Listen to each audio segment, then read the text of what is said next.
Good morning, students. Class 6, chapter number 1 in history portion, page number 5. When, where, and how. Page number 5. Topic religious. Literary source. In previous video, we discussed about sources of history. Literary source. Manuscripts can be divided into two categories, religious and seculars. Manuscripts जो मिलते हैं हमें in past के जितने भी literary source मिलते हैं, लिखित में लिखे हुए जितने सोर्स मिलते हैं हम उन्हें लिटरेरी सोर्स कहते हैं. लिटरेरी सोर्स को टू पार्ट्स में डिवाइड किया गया है, एक रिलीजियस और एक सेक्युलर. तो रिलीजियस मैन्यूस्क्रिप्ट क्या है? Ancient Indian literature were mostly religious in nature and contained no definite date or events. तो एंशियंट लिटरेचर जितने भी मिले हैं हमें मोस्टली वो क्या दिखे हैं, वो रिलीजियस बेस्ड पे हैं. अब रिलीजियस बेस्ड पे हैं तो कोई इवेंट्स, कोई डेट्स जो है उसमें डेफिनेट नहीं लिखी हुई है, एग्जैक्ट नहीं लिखी हुई है. अब एंशियंट के जो रिलीजियस लिटरेचर्स हैं, वो लिटरेरी सोर्स हैं, वो क्या हैं? By they provided a wealth of knowledge about our ancient society. लेकिन उन लिटरेरी सोर्स से, उन लिटरेचर से हमें, उन रिलीजियस लिटरेचर से हमें एंशियंट टाइम की वेल्थ का, इकोनॉमी का, उधर उस टाइम की नॉलेज का बहुत सारी नॉलेज हमें प्रोवाइड होती है उन लिटरेचर से. अब रिलीजियस लिटरेचर्स क्या हैं? एग्जाम्पल्स हैं जैसे पुराण्स, वेदास, उपनिषेद्स, त्रिपिताकास, ये बुद्धिस्ट ग्रंथ है, etcetera are example of religious literatures. ये सारे रिलीजियस लिटरेचर्स हैं. इनसे डेट और इवेंट तो एग्जैक्ट नहीं पता चलता, बट नॉलेज और उस टाइम की वेल्थ की बहुत सारी बेनिफिट्स इससे हमें पता चलती है. दूसरा मैन्यूस्क्रिप्ट्स का दूसरा पार्ट है सेक्युलर. एक को तो रिलीजियस में डिवाइड किया तो उसमें रिलीजियस बेस्ड जितने भी लिटरेरी सोर्स थे वो आ गए. दूसरा है सेक्युलर. सेक्युलर में क्या है? The subject of these text were grammar, politics, poems, drama etcetera. दो पार्ट में डिवाइड किया, रिलीजियस में, सेक्युलर में. रिलीजियस में वो सारे लिटरेरी लिटरेचर्स आ गए जो रिलीजियस बेस्ड थे. अब सेक्युलर में अब ये वो चीज़ें आएंगी जो रिलीजियस बेस्ड नहीं होंगी. तो क्या क्या नहीं होती? एक तो हो गया grammar system, politics, poems, dramas, administration systems. तो ये जितना भी सोर्स लिटरेट रूप में, लिखित रूप में रिलीजियस से हटके जो चीज़ें हमें मिलती हैं, जितनी भी लिखित रूप में रिलीजियस से हटकर जो चीज़ें पॉलिटिक्स के थ्रू हो, ग्रामर के थ्रू हो, किसी की पोएम हो, किसी के ड्रामेज लिखे हुए हों, तो ये सारा सोर्स हमारे लिए हमारा सेक्युलर मैन्यूस्क्रिप्ट कहलाता है. एग्जाम्पल अर्थशास्त्र बाय चाणक्य. तो इसमें पॉलिटिक्स, अर्थशास्त्र सब कुछ लिखा हुआ है. Panini's grammar, Sangam literature, play written by Kalidasa, Kalidasa के play and so on give us a glimpse of the life of people during those time.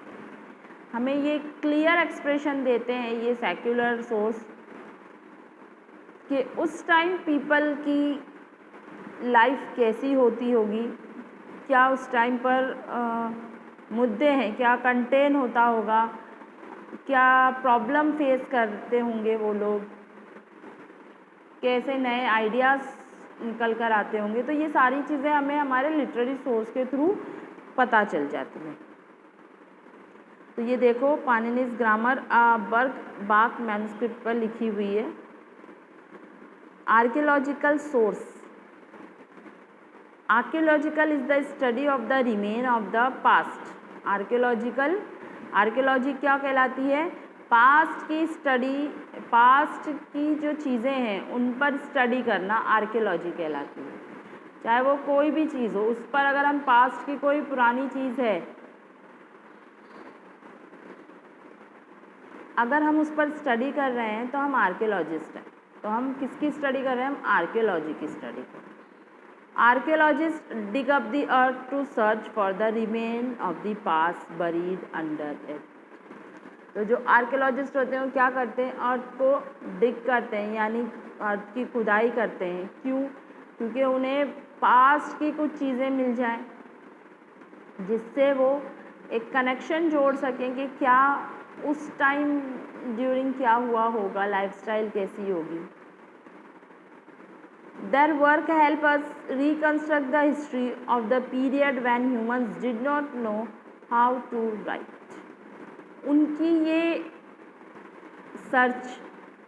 उनकी ये रिसर्च हमें दोबारा से हिस्ट्री को रिकन्स्ट्रक्ट करने में हेल्प करती है कि उस टाइम पे लोग क्या करते होंगे जब उन्हें लिखना भी नहीं आता।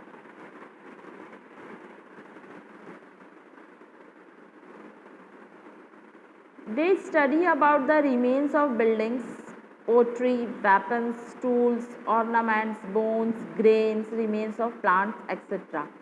उन्हें जो भी डिगिंग के थ्रू अर्थ में से जो भी रिमेन्स मिलते हैं, जो चीज़ें मिलती हैं, चाहे वो कुछ भी हो, ज्वेलरी हो, बोन्स हो, पोट्री हो, ऑर्नामेंट्स हो, कुछ भी हो, वो हर उस चीज़ पर सर्च करते हैं और फिर एक हिस्ट्री को रिकन्स्ट्रक्ट करते हैं। They are broadly divided into the following division. तो आर्कियोलॉजी में जिन चीज़ों पे सर्च किया जाता है, कुछ चीज़ों को उन्होंने डिवाइड किया है। तो क्या है? Inscriptions, coins, monuments, artefacts. तो इंस्क्रिप्शंस और other miscellaneous object like remains of plants, bones of animals, charred grains, weapons, piece of stone etcetera. तो इस 5 डिवाइडेशन पे आर्कियोलॉजिस्ट ने 5 कैटेगरीज बताई हैं कि इस पर रिसर्च किया जा सकता है। इंस्क्रिप्शंस क्या होते हैं? तो देखो बच्चा पार्टी, आपके पेज नंबर 6 पे एक स्टोन स्लैब दे रखा है। इंस्क्रिप्शंस कहते हैं इन्हें। किसी भी चीज़ पर लिखना, चाहे वो स्टोन पे लिखें आप, रॉक पे लिखें आप, किसी वॉल पे लिखें, ये इंस्क्रिप्शंस कहलाते हैं। केव पे लिखते हैं हम। अजंता एलोरा की केव देखी होगी आपने, तो उसमें बहुत सारी चीज़ें केव में अलग अलग सिंबल्स के थ्रू बताई गई हैं, साइंस है बहुत सारे उसमें, ये सब इंस्क्रिप्शंस हैं। Inscriptions are records engraved mostly on rocks, stone, pillars, walls and on metal slabs. तो inscriptions mostly कहाँ लिखे जाते हैं? रॉक्स पे लिखे जाते हैं, स्टोन पिलर्स पे लिखे जाते हैं, वॉल्स पे लिखे जाते हैं, मेटल स्लैब्स पे लिखे जाते हैं। Inscriptions are the most reliable evidence and their study is called epigraphy. तो inscriptions जो है वो मोस्ट रिलायबल एविडेंस है, यानी वो ऐसा एविडेंस है जो सामने मिला है और उसको ज़्यादा ढूंढने की ज़रूरत नहीं पड़ी। जैसे आपको देखें, आप कोई फोर्ट में जाएं, किसी पैलेस में जाएं, तो वहाँ पर वॉल्स पे या वहाँ पिलर्स पे कुछ सिंबल्स, कुछ साइनिंग के रूप में या उस टाइम की लैंग्वेज के रूप में आपको कुछ लिखा हुआ मिलेगा। तो ये एक एविडेंस है हमारे पास सीधा सीधा कि हाँ यहाँ पर ये कुछ हुआ होगा। अगर आर्कियोलॉजिस्ट उस साइन को डिकोड कर देते हैं तो इजी वे में हमें हिस्ट्री पता चल जाती है। तो ऑब्वियस एक रिलायबल एविडेंस है। और हम इस स्टडी को, जो इस टाइप के इंस्क्रिप्शंस पर स्टडी करते हैं, मतलब इन्हें डिकोड करते हैं, इनकी लैंग्वेज को ट्रांसलेट करते हैं, तो हम इन्हें एपिग्राफी कहते हैं। Most of inscriptions have survive as they were written on a hard surface. ज़्यादातर इंस्क्रिप्शंस कैसे मिले? एक हार्ड सरफेस पे लिखे हुए मिले। A large number of inscriptions tell us about the order and victories of the kings. तो जितने भी हमें ज़्यादातर जितने इंस्क्रिप्शंस मिले हैं उन सब पर एक ही चीज़ लिखी हुई मोस्टली कि किंग्स की विक्ट्री कैसे हुई, किंग्स कितने पावरफुल थे, किंग्स ने क्या क्या किया। इट मीन्स किंग्स के लिए किंग्स के पावरफुल होने की, उसके विक्ट्री होने की, उसकी जीत की, ये सारी चीज़ें लिखी हुई हैं। Some of the inscription also tell us about the religious policies of the king, यानी इट मीन्स इंस्क्रिप्शंस जितने भी मिले सब किंग के फेवर में मिले। कुछ इंस्क्रिप्शंस में हमें किंग की जो रिलीजियस पॉलिसीज़ थी, किस तरह वो गॉड की तरफ डिवोटी होते थे, तो वो भी चीज़ें उन इंस्क्रिप्शंस में लिखी हुई हैं। For example inscriptions of emperor Ashoka tell us about his dhamma. Ashoka का जो पिलर इंस्क्रिप्शंस मिला है, पिलर पे जो इंस्क्रिप्शंस मिला है, उस इंस्क्रिप्शंस में रिलीजियस पॉलिसी बताई गई है अशोका की। तो रिलीजियस पॉलिसी थी अशोका की धम्मा। ये हम आगे चैप्टर में पढ़ेंगे बेटा, इसलिए हम इसे डिटेल में नहीं लेते। Most of inscriptions that are found are written in Prakrit, Pali, Brahmi, Sanskrit, Telugu and Tamil. Among the inscriptions found those of Ashoka by far give the best description of his region. हमें जो इंस्क्रिप्शंस मिलते हैं वो इतनी सारी अलग अलग लैंग्वेजेस में मिलते हैं,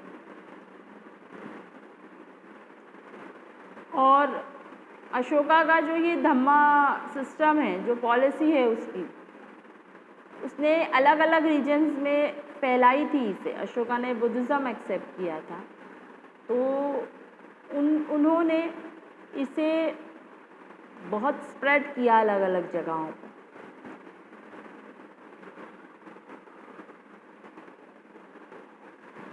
नेक्स्ट आते हैं हम कॉइन्स पे। The study of coins is known as numismatics. Coins की जो स्टडी करते हैं उस स्टडी को क्या कहते हैं? Numismatics. Thousand of ancient Indian coins have been discovered. तो एंशियंट इंडिया में जो एंशियंट पास्ट है उसमें हमें अलग अलग तरीके थाउजेंड्स से भी ज़्यादा कॉइन्स मिले। Coins enable us to understand the ruler and extent of his rule. तो जो कॉइन्स हैं वो हमें उस टाइम के रूलर्स के लिए, उसके एक्सपेंडेशन के लिए, यानी वो कितना ब्रेव होगा, उसको क्या पसंद था, क्योंकि मोस्ट ऑफ कॉइन्स पे किंग्स अपनी फ़ोटो, जो उनकी जो पिक्स हुआ करती थी, वो एनग्रेव करवाते थे, यानी वो बनवाते थे।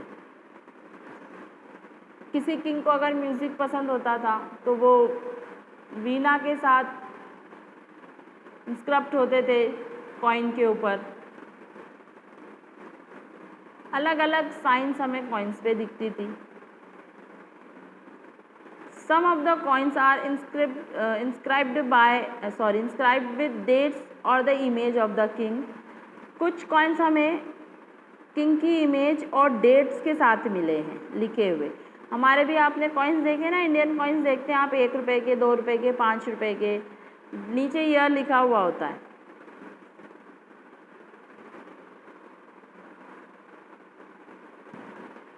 Metals use in the coins tell about the economy condition of a particular empire and their knowledge of metallurgy.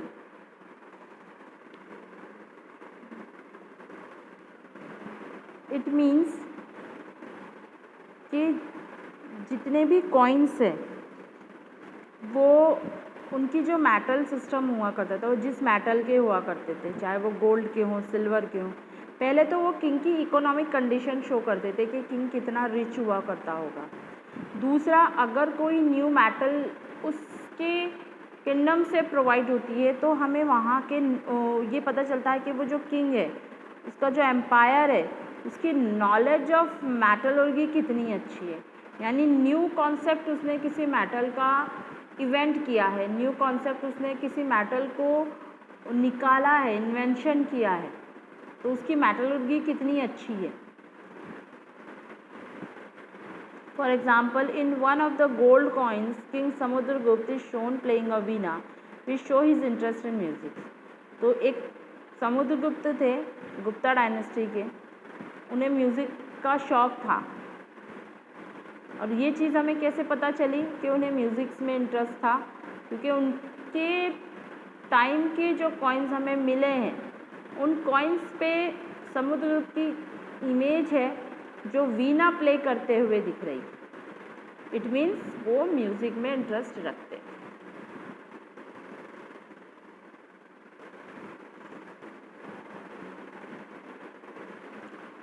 Next है मॉन्यूमेंट्स और remains of buildings. Monuments consist of buildings, stupa, cave, temple etcetera. Monuments क्या होते हैं? कुछ buildings होती हैं, construction, स्तूप, केव, temples, ये जो किंग्स के थ्रू बनाए जाते हैं। Buildings which are of historical significance are called monuments. और जो बिल्डिंग्स होती हैं वो भी एक हिस्ट्री के मॉन्यूमेंट्स में ही काउंट की जाती है। They are immensely valuable as they tell us about the art and architecture. हम जितने भी बिल्डिंग्स को देखते हैं, हमारे पास की जितने भी फोर्ट हैं, पैलेसेस हैं, इनको देखने के बाद हमें क्या लगता है, वाओ व्हाट अ वंडरफुल, कितना अच्छा आर्किटेक्चर है। देखो स्टोन्स पे ही आर्किटेक्चर है। हमारी आज हम जो बनाते हैं, जो हम घर कंस्ट्रक्ट करते हैं, आज सब कुछ हम जो है आर्टिफिशियल बनाते हैं, आर्टिफिशियल लगाते हैं। उस टाइम पे क्या था, कुछ आर्टिफिशियल नहीं था, सब कुछ प्योर होता था। अगर वहाँ पर एक फ्लावर भी बनाना है तो उस स्टोन पर आर्किटेक्ट किया जाएगा, उस स्टोन को कट करके फ्लावर बनाया जाएगा। ये थी प्योर आर्किटेक्चर। हम आजकल सब आर्टिफिशियल यूज़ करते हैं, राइट है। तो religious and culture life of the people of the period in which they were built. और उन मॉन्यूमेंट से हमें क्या पता चलता है कि हाँ यहाँ के लोग कैसे होंगे, यहाँ कितना अच्छा आर्किटेक्चर है। इट मीन्स वहाँ पर नॉलेज बहुत अच्छी है, यानी आर्किटेक्चर फॉर्म बहुत अच्छा था उस पीरियड का। उस टाइम के लोग बहुत ज़्यादा इंटरेस्ट रखते थे आर्किटेक्चर में, उनके पास आइडियाज़ बहुत अच्छे हुआ करते थे आर्किटेक्चर से। Some of the example are Sanchi stupa, Ajanta and Ellora caves. अगर कुछ एग्जाम्पल देखते हैं तो हम सांची के स्तूप देखते हैं, अजंता एंड एलोरा केव देखते हैं। तो यहाँ पर अगर हम इन्हें देखें तो हमें पता चलता है उनके रिलीजियस, उनके कल्चर के बारे में, उनके आर्किटेक्चर के बारे में। नेक्स्ट है artefact and other findings. The various object that humans made such as ornaments, toys, tools and pottery give valuable knowledge of how people live their occupation and their customs। अगर हम art fact की बात करते हैं तो क्या दिखता है हमें बहुत सारे ऐसे आर्ट मिलते हैं जो ऑर्नामेंट्स के टाइप में है, टॉयज़ के टाइप में है, टूल्स हैं, पॉटरी हैं। वो एक नॉलेज, हमें एक वैल्यूएबल नॉलेज प्रोवाइड कराते हैं। वहाँ से हमें ये पता चलता है कि वहाँ के लोगों का ऑक्यूपेशन क्या होगा, वहाँ के लोग अपने कस्टम्स को कैसे बिलीव करते होंगे। यानी पॉटरी पे पेंटिंग करना, टॉयज़ बनाना, जो चीज़ वहाँ ज़्यादा चलती होगी उन्हीं के ज़्यादातर टॉयज़ बनते होंगे। मोस्ट ऑफ जो पोट्री पेंटिंग थी वो ज़्यादा वैल्यूएबल हुआ करती थी। उससे हमें पता चलता है कि वहाँ किस सिस्टम का कल्चर चलता होगा। Accounts and foreign travellers. अब अकाउंट्स ऑफ फॉरेन ट्रैवलर्स यानी जो फॉरेन से ट्रैवल करके कंट्री में आते थे, जब भी वो आते थे, वो जिस टाइम पीरियड आते थे, वो देखते थे उस टाइम क्या एनवायरनमेंट है, क्या कंडीशन है, क्या एडमिनिस्ट्रेशन है, तो वो सब कुछ लिखते थे।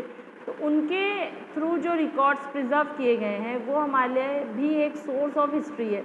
हमें उन फॉरेन ट्रैवलर्स की रिकॉर्ड से भी पता चलता है कि हमारी कंट्री की हिस्ट्री कैसी थी।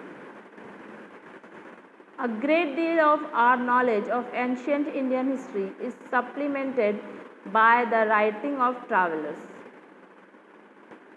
Indica written by Megasthenes give us valuable information on the Maurya Empire. तो मैगस्थनीज जो थे उन्होंने इंडिका रिटर्न की थी। मौर्य एम्पायर के पूरे होल मौर्य एम्पायर के बारे में अगर एक नॉलेज कंटेन होती है, नॉलेज मिलती है, तो हमें इस मैगस्थनीज की रिटर्न बुक इंडिका से मिलती है। Similarly accounts of Fahien and Hyun सांग tell us about the socio-economic and religious situation in India in 5th and 7th century। ये जो दो फॉरेन ट्रैवलर्स आए थे, फाहियान एंड ह्यून सांग, उनकी रिटर्न रिकॉर्ड से हमें क्या पता चलता है कि 5th एंड 7th सेंचुरी में socio economic and religious situation क्या थी हमारी। History allow us to learn about how the people live in the past, how they interacted with nature, how they observed, understood, experimented, and then devised ways to find newer ways of life। हमें history से हम क्या सीखते हैं? तो हम history से देखते हैं कि पहले के पीपल्स के पास देखो कोई ज़्यादा अपॉर्चुनिटीज़ नहीं थी, इन्वेंशन नहीं थी। आज हमारे पास बहुत सारी टेक्नोलॉजीज़ हैं, हमारी लाइफ बिल्कुल सडनली ऐसे चुटकियों वाली हो चुकी है।